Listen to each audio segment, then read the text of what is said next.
You are listening to The Adventures of Sherlock Holmes by Arthur Conan Doyle.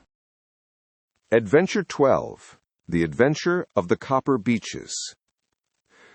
"To the man who loves art for its own sake," remarked Sherlock Holmes, tossing aside the advertisement sheet of the Daily Telegraph, "it is frequently in its least important and lowliest manifestations that the keenest pleasure is to be derived. It is pleasant to me to observe, Watson, that you have so far grasped this truth, that in these little records of our cases which you have been good enough to draw up, and, I am bound to say, occasionally to embellish, you have given prominence not so much to the many causes célèbres and sensational trials in which I have figured, but rather to those incidents which may have been trivial in themselves, but which have given room for those faculties of deduction and of logical synthesis which I have made my special province." "And yet," said I, smiling, "I cannot quite hold myself absolved from the charge of sensationalism which has been urged against my records." "You have erred, perhaps," he observed, taking up a glowing cinder with the tongs and lighting with it the long cherrywood pipe which was wont to replace his clay when he was in a disputatious rather than a meditative mood. "You have erred, perhaps, in attempting to put color and life into each of your statements, instead of confining yourself to the task of placing upon record that severe reasoning from cause to effect, which is really the only notable feature about the thing." "It seems to me that I have done you full justice in the matter," I remarked with some coldness, for I was repelled by the egotism which I had more than once observed to be a strong factor in my friend's singular character. "No, it is not selfishness or conceit," he said, answering, as was his wont, my thoughts rather than my words. "If I claim full justice for my art, it is because it is an impersonal thing, a thing beyond myself. Crime is common, logic is rare. Therefore, it is upon the logic rather than upon the crime that you should dwell. You have degraded what should have been a course of lectures into a series of tales." It was a cold morning of the early spring, and we sat after breakfast on either side of a cheery fire in the old room at Baker Street. A thick fog rolled down between the lines of dun-coloured houses, and the opposing windows loomed like dark, shapeless blurs through the heavy yellow wreaths. Our gas was lit, and shone on the white cloth and glimmer of china and metal, for the table had not been cleared yet. Sherlock Holmes had been silent all the morning, dipping continuously into the advertisement columns of a succession of papers, until at last, having apparently given up his search, he had emerged in no very sweet temper to lecture me upon my literary shortcomings. "At the same time," he remarked, after a pause, during which he had sat puffing at his long pipe and gazing down into the fire, "you can hardly be open to a charge of sensationalism, for out of these cases which you have been so kind as to interest yourself in, a fair proportion do not treat of crime in its legal sense at all. The small matter in which I endeavored to help the King of Bohemia, the singular experience of Miss Mary Sutherland, the problem connected with the man with the twisted lip, and the incident of the noble bachelor, were all matters which are outside the pale of the law. But in avoiding the sensational, I fear that you may have bordered on the trivial." "The end may have been so," I answered, "but the methods I hold to have been novel and of interest." "Pshaw, my dear fellow!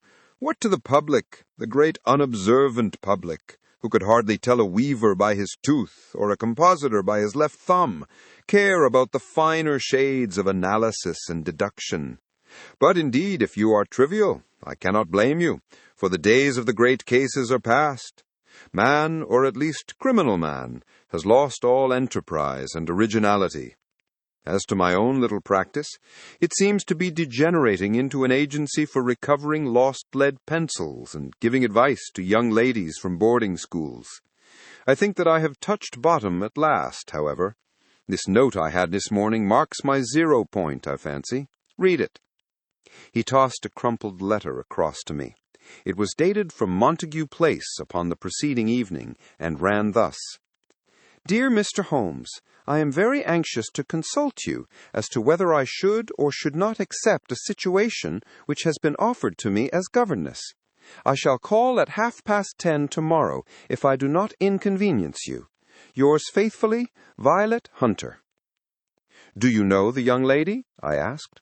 Not I. It is 10:30 now. Yes, and I have no doubt that is her ring. It may turn out to be of more interest than you think. You remember that the affair of the blue carbuncle, which appeared to be a mere whim at first, developed into a serious investigation. It may be so in this case also. Well, let us hope so. But our doubts will very soon be solved, for here, unless I am much mistaken, is the person in question. As he spoke, the door opened, and a young lady entered the room. She was plainly but neatly dressed, with a bright, quick face, freckled like a plover's egg, and with the brisk manner of a woman who has had her own way to make in the world. "You will excuse my troubling you, I am sure," said she, as my companion rose to greet her. "But I have had a very strange experience, and as I have no parents or relations of any sort from whom I could ask advice, I thought that perhaps you would be kind enough to tell me what I should do." "Pray take a seat, Miss Hunter. I shall be happy to do anything that I can to serve you." I could see that Holmes was favorably impressed by the manner and speech of his new client. He looked her over in his searching fashion, and then composed himself, with his lids drooping and his fingertips together, to listen to her story. "I have been a governess for 5 years," she said, "in the family of Colonel Spence Monroe, but 2 months ago the colonel received an appointment at Halifax in Nova Scotia, and took his children over to America with him, so that I found myself without a situation. I advertised, and I answered advertisements, but without success. At last, the little money which I had saved began to run short, and I was at my wits' end as to what I should do.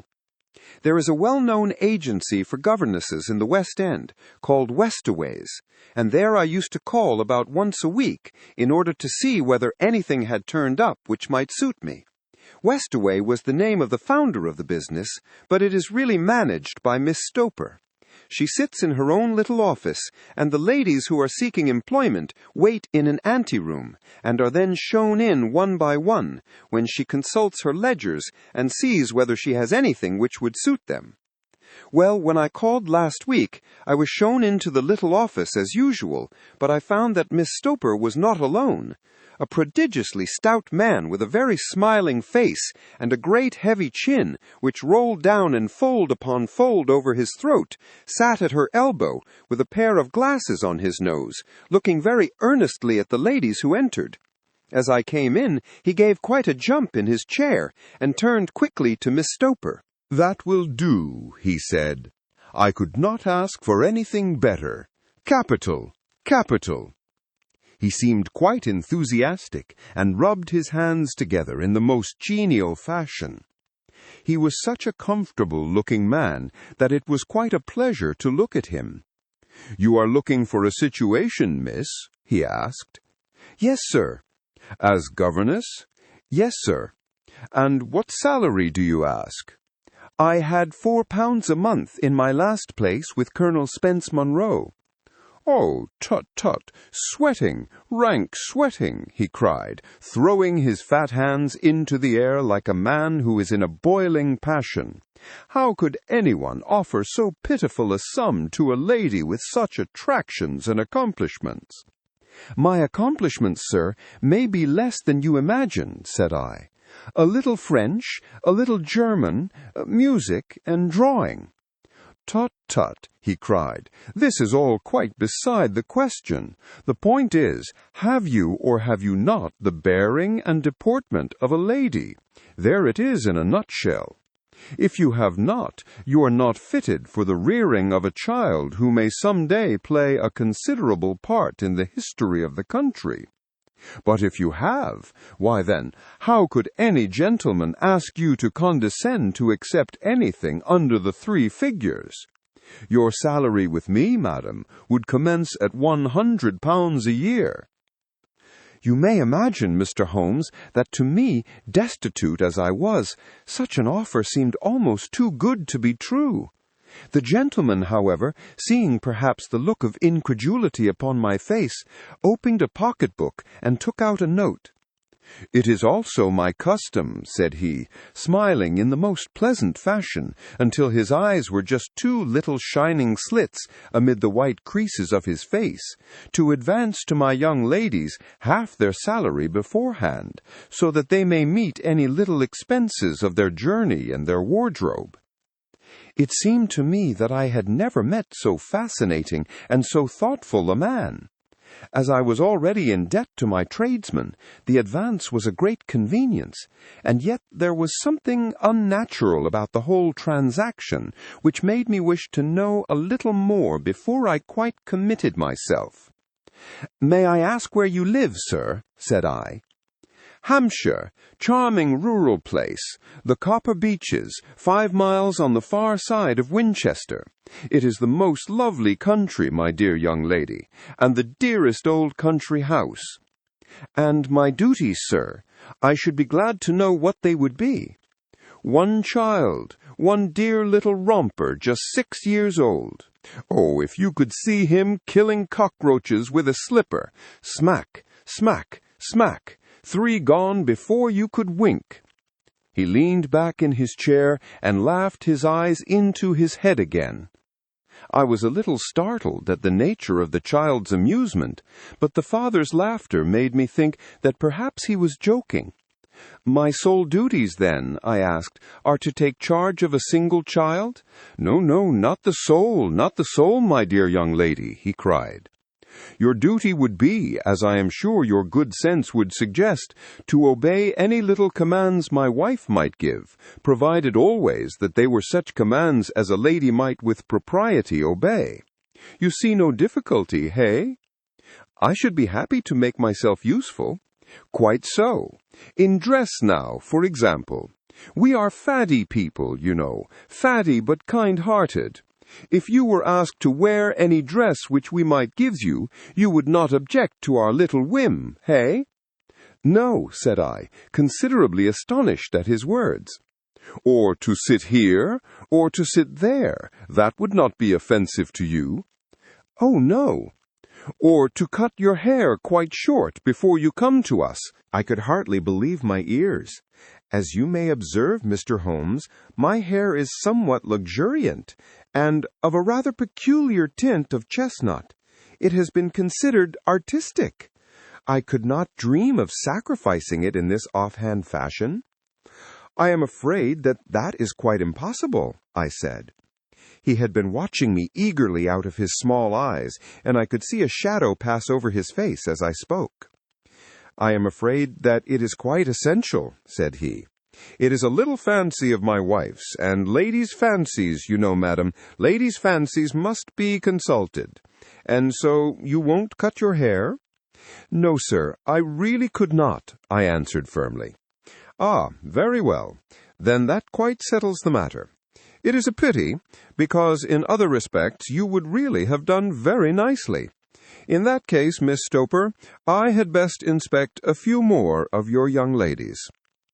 The manageress had sat all this while busy with her papers, without a word to either of us, but she glanced at me now with so much annoyance upon her face that I could not help suspecting that she had lost a handsome commission through my refusal. "Do you desire your name to be kept upon the books?" she asked. "If you please, Miss Stoper." "Well, really, it seems rather useless, since you refuse the most excellent offers in this fashion," she said sharply. "You can hardly expect us to exert ourselves to find another such opening for you. Good day to you, Miss Hunter." She struck a gong upon the table, and I was shown out by the page. Well, Mr. Holmes, when I got back to my lodgings and found little enough in the cupboard and 2 or 3 bills upon the table, I began to ask myself whether I had not done a very foolish thing. After all, if these people had strange fads and expected obedience on the most extraordinary matters, they were at least ready to pay for their eccentricity. Very few governesses in England are getting £100 a year. Besides, what use was my hair to me? Many people are improved by wearing it short, and perhaps I should be among the number. Next day I was inclined to think that I had made a mistake, and by the day after I was sure of it. I had almost overcome my pride so far as to go back to the agency and inquire whether the place was still open when I received this letter from the gentleman himself. I have it here, and I will read it to you. The Copper Beeches, near Winchester. Dear Miss Hunter, Miss Stoper has very kindly given me your address, and I write from here to ask you whether you have reconsidered your decision. My wife is very anxious that you should come, for she has been much attracted by my description of you. We are willing to give £30 a quarter, or £120 a year, so as to recompense you for any little inconvenience which our fads may cause you. They are not very exacting after all. My wife is fond of a particular shade of electric blue, and would like you to wear such a dress indoors in the morning. You need not, however, go to the expense of purchasing one, as we have one belonging to my dear daughter Alice, now in Philadelphia, which would, I should think, fit you very well. Then, as to sitting here or there, or amusing yourself in any manner indicated, that need cause you no inconvenience. As regards your hair, it is no doubt a pity, especially as I could not help remarking its beauty during our short interview. But I am afraid that I must remain firm upon this point, and I only hope that the increased salary may recompense you for the loss. Your duties, as far as the child is concerned, are very light. Now do try to come, and I shall meet you with the dog-cart at Winchester. Let me know your train. Yours faithfully, JEPHRUCSTLE.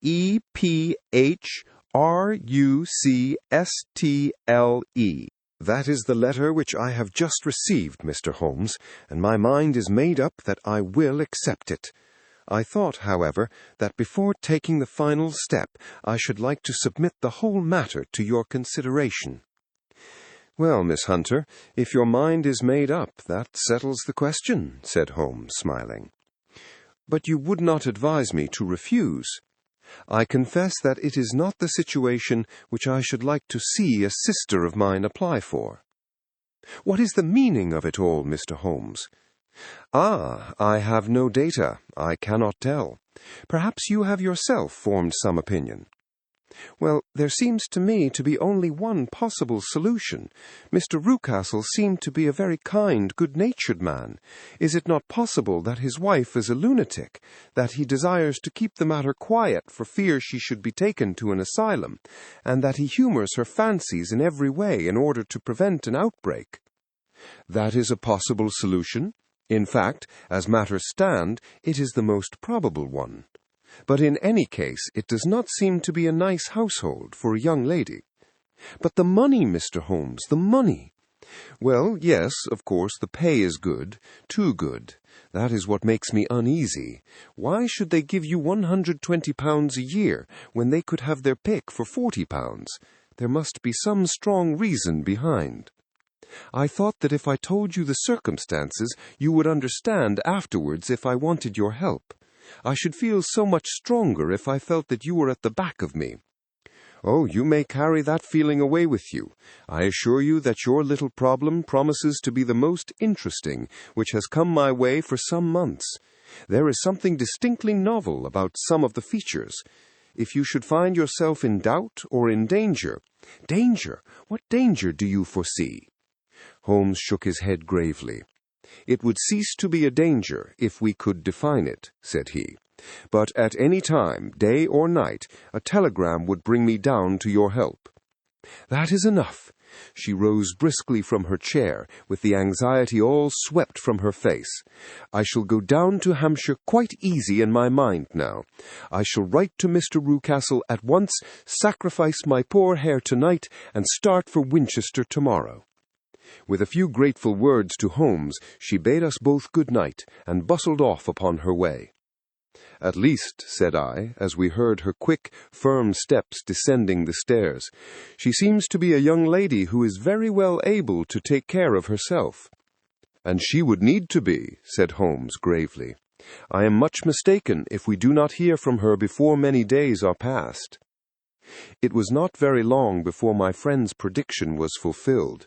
A fortnight went by, during which I frequently found my thoughts turning in her direction, and wondering what strange side alley of human experience this lonely woman had strayed into. The unusual salary, the curious conditions, the light duties, all pointed to something abnormal, though whether a fad or a plot, or whether the man were a philanthropist or a villain, it was quite beyond my powers to determine. As to Holmes, I observed that he sat frequently for half an hour on end, with knitted brows and an abstracted air, but he swept the matter away with a wave of his hand when I mentioned it. Data, data, data! I can't make bricks without clay. And yet he would always wind up by muttering that no sister of his should ever have accepted such a situation. The telegram which we eventually received came late one night, just as I was thinking of turning in, and Holmes was settling down to one of those all-night chemical researches which he frequently indulged in, when I would leave him stooping over a retort and a test tube at night, and find him in the same position when I came down to breakfast in the morning. He opened a yellow envelope, and then, glancing at the message, threw it across to me. "Just look up the trains in Bradshaw," said he, and turned back to his chemical studies. The summons was a brief and urgent one. "Please be at the Black Swan Hotel at Winchester at midday tomorrow," it said. "Do come. I am at my wit's end. Hunter." "Will you come with me?" asked Holmes, glancing up. "I should wish to." "Just look it up, then." "There is a train at 9:30, said I, glancing over my Bradshaw. "It is due at Winchester at 11:30. "That will do very nicely.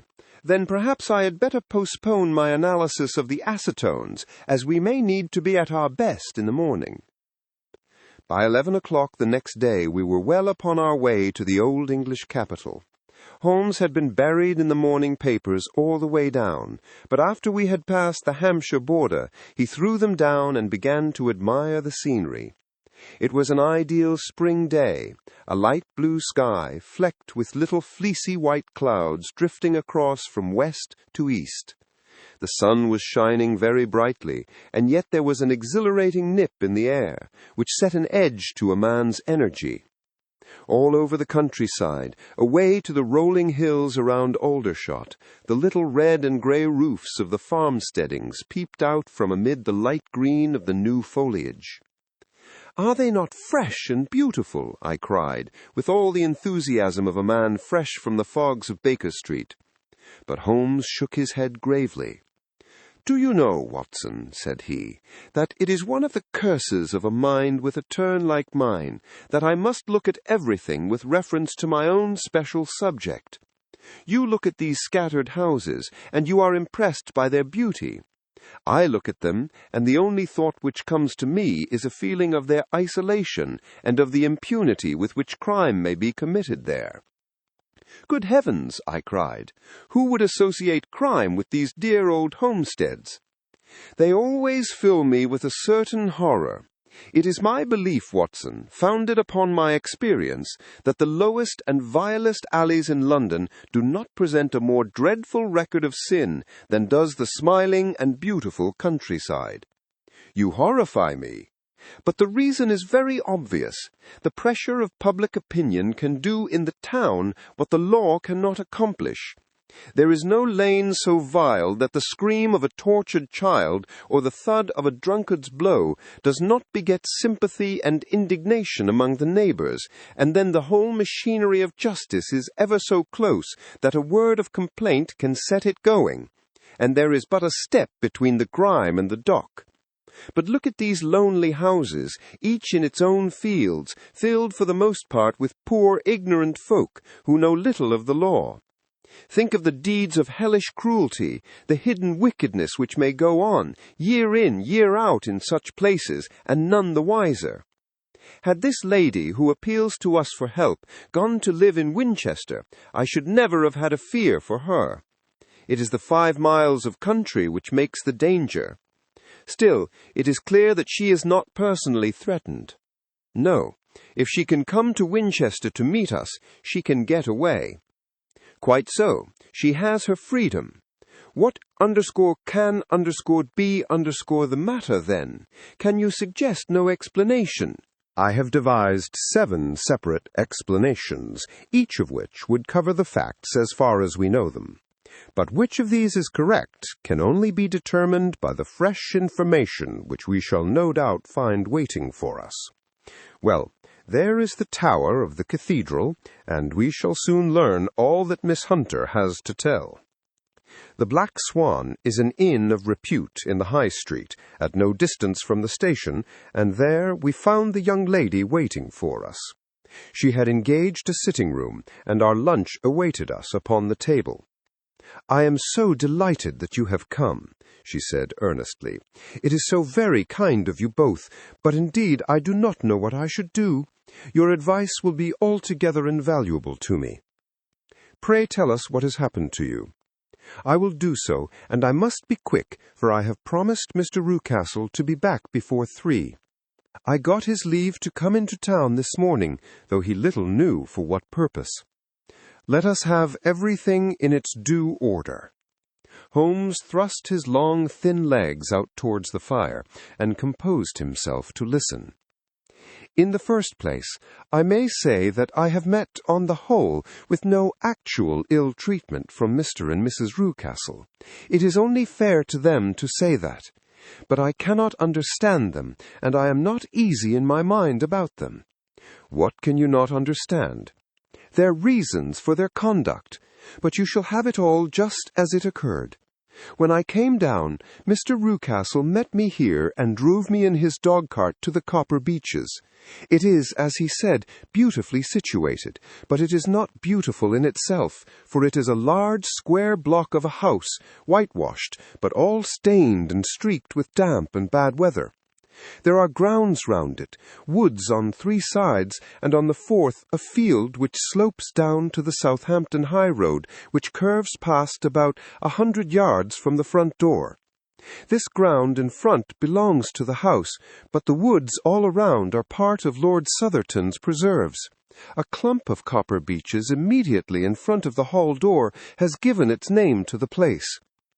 I was driven over by my employer, who was as amiable as ever, and was introduced by him that evening to his wife and the child. There was no truth, Mr. Holmes, in the conjecture which seemed to us to be probable in your rooms at Baker Street. Mrs. Rucastle is not mad. I found her to be a silent, pale-faced woman, much younger than her husband, not more than 30, I should think, while he can hardly be less than 45. From their conversation, I have gathered that they have been married about 7 years, that he was a widower, and that his only child by the first wife was the daughter who has gone to Philadelphia. Mr. Rucastle told me in private that the reason why she had left them was that she had an unreasoning aversion to her stepmother. As the daughter could not have been less than 20, I can quite imagine that her position must have been uncomfortable with her father's young wife. Mrs. Rucastle seemed to me to be colorless in mind as well as in feature. She impressed me neither favorably nor the reverse. She was a nonentity. It was easy to see that she was passionately devoted both to her husband and to her little son. Her light gray eyes wandered continually from one to the other, noting every little want and forestalling it if possible. He was kind to her also, in his bluff, boisterous fashion, and on the whole they seemed to be a happy couple. And yet she had some secret sorrow, this woman. She would often be lost in deep thought, with the saddest look upon her face. More than once I have surprised her in tears. I have thought sometimes that it was the disposition of her child which weighed upon her mind, for I have never met so utterly spoiled and so ill-natured a little creature. He is small for his age, with a head which is quite disproportionately large. His whole life appears to be spent in an alternation between savage fits of passion and gloomy intervals of sulking. Giving pain to any creature weaker than himself seems to be his one idea of amusement, and he shows quite remarkable talent in planning the capture of mice, little birds, and insects. But I would rather not talk about the creature, Mr. Holmes, and indeed he has little to do with my story. I am glad of all details, remarked my friend, whether they seem to you to be relevant or not. I shall try not to miss anything of importance. The one unpleasant thing about the house which struck me at once was the appearance and conduct of the servants. There are only two, a man and his wife. Toller, for that is his name, is a rough, uncouth man with grizzled hair and whiskers, and a perpetual smell of drink. Twice, since I have been with them, he has been quite drunk, and yet Mr. Rucastle seemed to take no notice of it. His wife is a very tall and strong woman with a sour face, as silent as Mrs. Rucastle, and much less amiable. They are a most unpleasant couple, but fortunately I spend most of my time in the nursery and my own room, which are next to each other in one corner of the building. For 2 days after my arrival at the Copper Beeches, my life was very quiet. On the third, Mrs. Rucastle came down just after breakfast and whispered something to her husband. "Oh, yes," said he, turning to me. "We are very much obliged to you, Miss Hunter, for falling in with our whims so far as to cut your hair. I assure you that it has not detracted in the tiniest iota from your appearance. We shall now see how the electric blue dress will become you. You will find it laid out upon the bed in your room, and if you would be so good as to put it on, we should both be extremely obliged." The dress which I found waiting for me was of a peculiar shade of blue. It was of excellent material, a sort of beige, but it bore unmistakable signs of having been worn before. It could not have been a better fit if I had been measured for it. Both Mr. and Mrs. Rucastle expressed a delight at the look of it, which seemed quite exaggerated in its vehemence. They were waiting for me in the drawing-room, which is a very large room stretching along the entire front of the house, with 3 long windows reaching down to the floor. A chair had been placed close to the central window, with its back turned towards it. In this I was asked to sit, and then Mr. Rucastle, walking up and down on the other side of the room, began to tell me a series of the funniest stories that I have ever listened to. You cannot imagine how comical he was, and I laughed until I was quite weary. Mrs. Rucastle, however, who has evidently no sense of humor, never so much as smiled, but sat with her hands in her lap and a sad, anxious look upon her face. After an hour or so, Mr. Rucastle suddenly remarked that it was time to commence the duties of the day, and that I might change my dress and go to little Edward in the nursery. 2 days later, this same performance was gone through under exactly similar circumstances. Again I changed my dress, again I sat in the window, and again I laughed very heartily at the funny stories of which my employer had an immense repertoire, and which he told inimitably. Then he handed me a yellow-backed novel, and moving my chair a little sideways, that my own shadow might not fall upon the page, he begged me to read aloud to him. I read for about 10 minutes, beginning in the heart of a chapter, and then suddenly, in the middle of a sentence, he ordered me to cease and to change my dress. You can easily imagine, Mr. Holmes, how curious I became as to what the meaning of this extraordinary performance could possibly be. They were always very careful, I observed, to turn my face away from the window, so that I became consumed with the desire to see what was going on behind my back. At first it seemed to be impossible, but I soon devised a means. My hand mirror had been broken, so a happy thought seized me, and I concealed a piece of the glass in my handkerchief. On the next occasion, in the midst of my laughter, I put my handkerchief up to my eyes, and was able, with a little management, to see all that there was behind me. I confess that I was disappointed. There was nothing. At least, that was my first impression. At the second glance, however, I perceived that there was a man standing in the Southampton Road, a small bearded man in a grey suit, who seemed to be looking in my direction. The road is an important highway, and there are usually people there. This man, however, was leaning against the railings which bordered our field, and was looking earnestly up. I lowered my handkerchief and glanced at Mrs. Rucastle, to find her eyes fixed upon me with a most searching gaze. She said nothing, but I am convinced that she had divined that I had a mirror in my hand, and had seen what was behind me. She rose at once. "Jeffro," she said, "there is an impertinent fellow upon the road there who stares up at Miss Hunter." "Number friend of yours, Miss Hunter?" he asked. "No, I know no one in these parts." "Dear me, how very impertinent! Kindly turn round and motion to him to go away." "Surely it would be better to take no notice." No, we should have him loitering here always. Kindly turn round and wave him away like that." I did as I was told, and at the instant Mrs. Rucastle drew down the blind. That was a week ago, and from that time I have not sat again in the window, nor have I worn the blue dress, nor seen the man in the road. "Pray continue," said Holmes. "Your narrative promises to be a most interesting one." "You will find it rather disconnected, I fear, and there may prove to be little relation between the different incidents of which I speak. On the very first day that I was at the Copper Beeches, Mr. Rucastle took me to a small outhouse which stands near the kitchen door. As we approached it, I heard the sharp rattling of a chain, and the sound as of a large animal moving about. "Look in here," said Mr. Rucastle, showing me a slit between two planks. "Is he not a beauty?" I looked through and was conscious of two glowing eyes and of a vague figure huddled up in the darkness.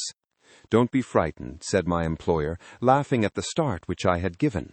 "It's only Carlo, my mastiff. I call him mine, but really old Toller, my groom, is the only man who can do anything with him. We feed him once a day, and not too much then, so that he is always as keen as mustard. Toller lets him loose every night, and God help the trespasser whom he lays his fangs upon. For goodness' sake, don't you ever on any pretext set your foot over the threshold at night, for it's as much as your life is worth." The warning was no idle one, for 2 nights later I happened to look out of my bedroom window about 2 o'clock in the morning. It was a beautiful moonlit night, and the lawn in front of the house was silvered over and almost as bright as day. I was standing, wrapped in the peaceful beauty of the scene, when I was aware that something was moving under the shadow of the Copper Beeches. As it emerged into the moonshine, I saw what it was. It was a giant dog, as large as a calf, tawny-tinted, with hanging jowl, black muzzle, and huge projecting bones. It walked slowly across the lawn and vanished into the shadow upon the other side. That dreadful sentinel sent a chill to my heart, which I do not think that any burglar could have done. And now I have a very strange experience to tell you. I had, as you know, cut off my hair in London, and I had placed it in a great coil at the bottom of my trunk. One evening, after the child was in bed, I began to amuse myself by examining the furniture of my room and by rearranging my own little things. There was an old chest of drawers in the room, the 2 upper ones empty and open, the lower one locked. I had filled the first 2 with my linen, and as I had still much to pack away, I was naturally annoyed at not having the use of the 3rd drawer.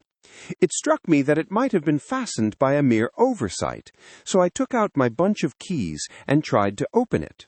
The very first key fitted to perfection, and I drew the drawer open. There was only one thing in it, but I am sure that you would never guess what it was. It was my coil of hair. I took it up and examined it. It was of the same peculiar tint and the same thickness. But then the impossibility of the thing obtruded itself upon me. How could my hair have been locked in the drawer? With trembling hands I undid my trunk, turned out the contents, and drew from the bottom my own hair. I laid the 2 tresses together, and I assure you that they were identical. Was it not extraordinary? Puzzle as I would, I could make nothing at all of what it meant. I returned the strange hair to the drawer, and I said nothing of the matter to the Rucastles, as I felt that I had put myself in the wrong by opening a drawer which they had locked. I am naturally observant, as you may have remarked, Mr. Holmes, and I soon had a pretty good plan of the whole house in my head. There was one wing, however, which appeared not to be inhabited at all. A door which faced that which led into the quarters of Toller opened into this suite, but it was invariably locked. One day, however, as I ascended the stair, I met Mr. Rucastle coming out through this door, his keys in his hand, and a look on his face which made him a very different person to the round, jovial man to whom I was accustomed. His cheeks were red, his brow was all crinkled with anger, and the veins stood out at his temples with passion. He locked the door and hurried past me without a word or a look. This aroused my curiosity, so when I went out for a walk in the grounds with my charge, I strolled round to the side from which I could see the windows of this part of the house. There were 4 of them in a row, 3 of which were simply dirty, while the 4th was shuttered up. They were evidently all deserted. As I strolled up and down, glancing at them occasionally, Mr. Rucastle came out to me, looking as merry and jovial as ever. "Ah," said he, "you must not think me rude if I passed you without a word, my dear young lady. I was preoccupied with business matters." I assured him that I was not offended. "By the way," said I, "you seem to have quite a suite of spare rooms up there, and one of them has the shutters up." He looked surprised, and, as it seemed to me, a little startled at my remark. "Photography is one of my hobbies," said he. "I have made my dark room up there. But, dear me, what an observant young lady we have come upon! Who would have believed it? Who would have ever believed it?" He spoke in a jesting tone, but there was no jest in his eyes as he looked at me. I read suspicion there, and annoyance, but no jest. "Well, Mr. Holmes, from the moment that I understood that there was something about that suite of rooms which I was not to know, I was all on fire to go over them. It was not mere curiosity, though I have my share of that. It was more a feeling of duty, a feeling that some good might come from my penetrating to this place. They talk of woman's instinct. Perhaps it was woman's instinct which gave me that feeling. At any rate, it was there, and I was keenly on the lookout for any chance to pass the forbidden door. It was only yesterday that the chance came.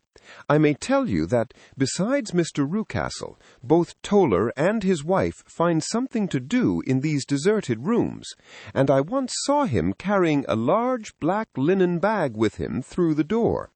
Recently he has been drinking hard, and yesterday evening he was very drunk, and when I came upstairs, there was the key in the door. I have no doubt at all that he had left it there. Mr. and Mrs. Rucastle were both downstairs, and the child was with them, so that I had an admirable opportunity. I turned the key gently in the lock, opened the door, and slipped through. There was a little passage in front of me, unpapered and uncarpeted, which turned at a right angle at the farther end. Round this corner were 3 doors in a line, the first and third of which were open. They each led into an empty room, dusty and cheerless, with 2 windows in the one and one in the other, so thick with dirt that the evening light glimmered dimly through them. The center door was closed, and across the outside of it had been fastened one of the broad bars of an iron bed, padlocked at one end to a ring in the wall and fastened at the other with stout cord. The door itself was locked as well, and the key was not there. This barricaded door corresponded clearly with the shuttered window outside, and yet I could see by the glimmer from beneath it that the room was not in darkness.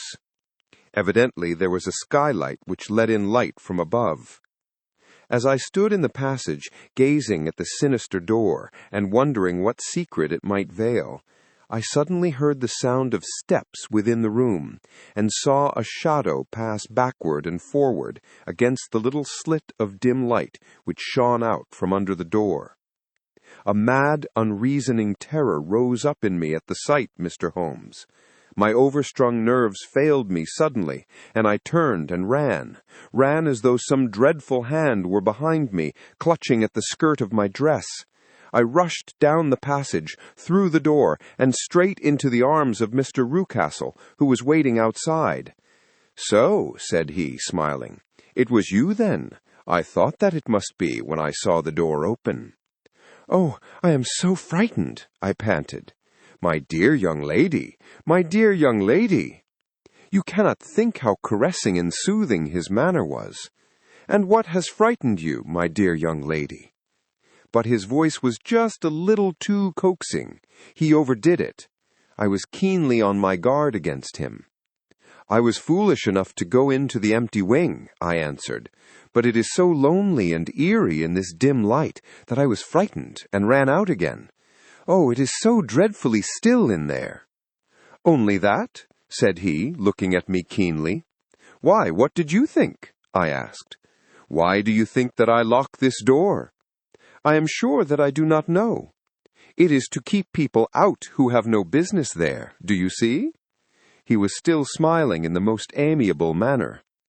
"I am sure if I had known—" "Well then, you know now. And if you ever put your foot over that threshold again—" Here, in an instant, the smile hardened into a grin of rage, and he glared down at me with the face of a demon. "I'll throw you to the mastiff." I was so terrified that I do not know what I did. I suppose that I must have rushed past him into my room. I remember nothing until I found myself lying on my bed, trembling all over. And I thought of you, Mr. Holmes. I could not live there longer without some advice. I was frightened of the house, of the man, of the woman, of the servants, even of the child. They were all horrible to me. If I could only bring you down, all would be well. Of course, I might have fled from the house, but my curiosity was almost as strong as my fears. My mind was soon made up. I would send you a wire. I put on my hat and cloak, went down to the office, which is about 1/2 a mile from the house, and then returned, feeling very much easier. A horrible doubt came into my mind as I approached the door, lest the dog might be loose, but I remembered that Toller had drunk himself into a state of insensibility that evening, and I knew that he was the only one in the household who had any influence with the savage creature, or who would venture to set him free. I slipped in safety and lay awake half the night in my joy at the thought of seeing you. I had no difficulty in getting leave to come into Winchester this morning, but I must be back before 3, for Mr. and Mrs. Rucastle are going on a visit and will be away all evening, so that I must look after the child. Now I have told you all my adventures, Mr. Holmes, and I should be very glad if you could tell me what it all means, and above all, what I should do." Holmes and I had listened spellbound to this extraordinary story. My friend rose now and paced up and down the room, his hands in his pockets and an expression of the most profound gravity upon his face. "Is Toller still drunk?" he asked. "Yes, I heard his wife tell Mrs. Rucastle that she could do nothing with him." "That is well. And the Rucastles go out tonight?" "Yes. Is there a cellar with a good strong lock?" "Yes, the wine cellar." "You seem to me to have acted all through this matter like a very brave and sensible girl, Miss Hunter. Do you think that you could perform one more feat? I should not ask it of you if I did not think you a quite exceptional woman." "I will try. What is it?" "We shall be at the Copper Beeches by 7 o'clock, my friend and I. The Rucastles will be gone by that time, and Toller will, we hope, be incapable. There only remains Mrs. Toller, who might give the alarm. If you could send her into the cellar on some errand, and then turn the key upon her, you would facilitate matters immensely." "I will do it." "Excellent. We shall then look thoroughly into the affair. Of course, there is only one feasible explanation. You have been brought there to personate someone, and the real person is imprisoned in this chamber. That is obvious. As to who this prisoner is, I have no doubt that it is the daughter, Miss Alice Rucastle, if I remember right, who was said to have gone to America. You were chosen, doubtless, as resembling her in height, figure, and the color of your hair. Hers had been cut off, very possibly in some illness through which she has passed, and so, of course, yours had to be sacrificed also. By a curious chance you came upon her tresses. The man in the road was undoubtedly some friend of hers, possibly her fiancé, and no doubt, as you wore the girl's dress and were so like her, he was convinced from your laughter whenever he saw you, and afterwards from your gesture, that Miss Rucastle was perfectly happy, and that she no longer desired his attentions. The dog is let loose at night to prevent him from endeavoring to communicate with her. So much is fairly clear. The most serious point in the case is the disposition of the child." "What on earth has that to do with it?" I ejaculated. My dear Watson, you as a medical man are continually gaining light as to the tendencies of a child by the study of the parents. Don't you see that the converse is equally valid? I have frequently gained my first real insight into the character of parents by studying their children. This child's disposition is abnormally cruel merely for cruelty's sake, and whether he derives this from his smiling father, as I should suspect, or from his mother, it bodes evil for the poor girl who is in their power. "I am sure that you are right, Mr. Holmes," cried our client. "1,000 things come back to me which make me certain that you have hit it. Oh, let us lose not an instant in bringing help to this poor creature. We must be circumspect, for we are dealing with a very cunning man. We can do nothing until 7 o'clock. At that hour we shall be with you, and it will not be long before we solve the mystery." We were as good as our word, for it was just 7 when we reached the Copper Beeches, having put up our trap at a wayside public-house. The group of trees, with their dark leaves shining like burnished metal in the light of the setting sun, were sufficient to mark the house, even had Miss Hunter not been standing smiling on the doorstep. "Have you managed it?" asked Holmes. A loud thudding noise came from somewhere downstairs. "That is Mrs. Toller in the cellar," she said. "Her husband lies snoring on the kitchen rug. Here are his keys, which are the duplicates of Mr. Rucastle's." "You have done well indeed," cried Holmes with enthusiasm. "Now lead the way, and we shall soon see the end of this black business."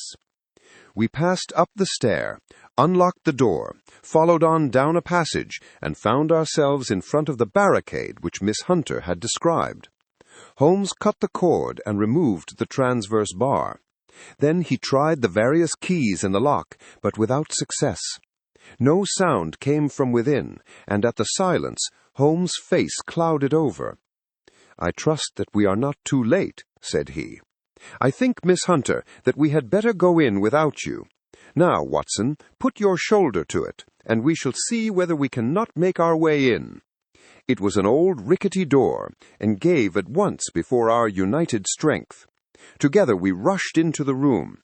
It was empty.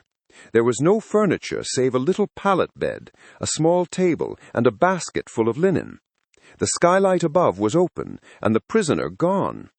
"There has been some villainy here," said Holmes. "This beauty has guessed Miss Hunter's intentions and has carried his victim off.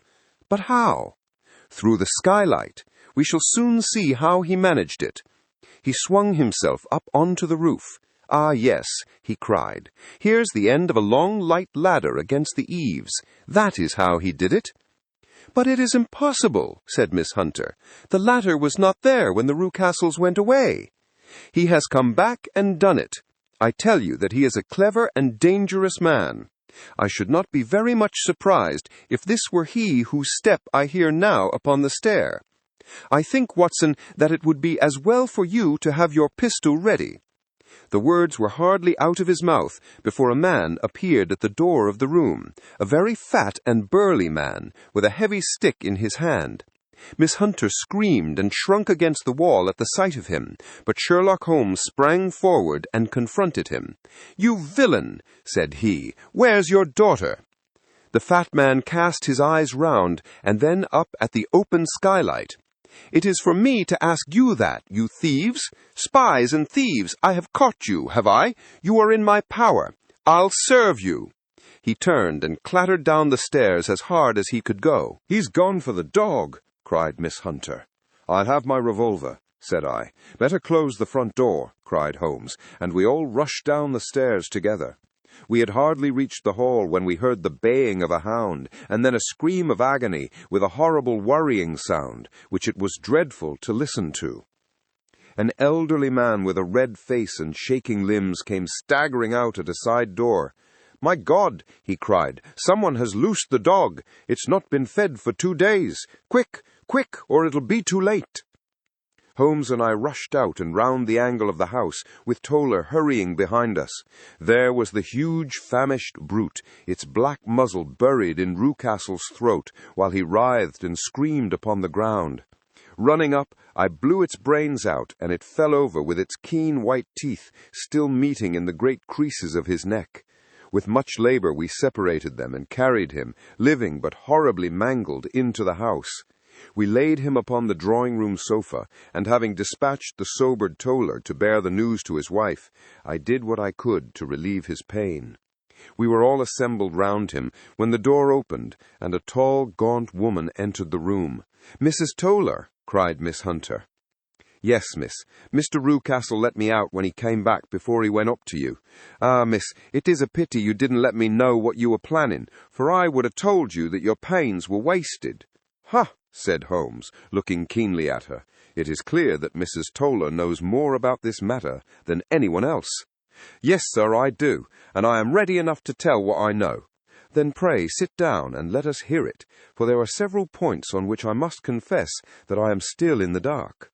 "I will soon make it clear to you," said she, "and I'd have done so before now if I could have got out from the cellar. If there's police court business over this, you'll remember that I was the one that stood your friend, and that I was Miss Alice's friend too. She was never happy at home, Miss Alice wasn't, from the time that her father married again.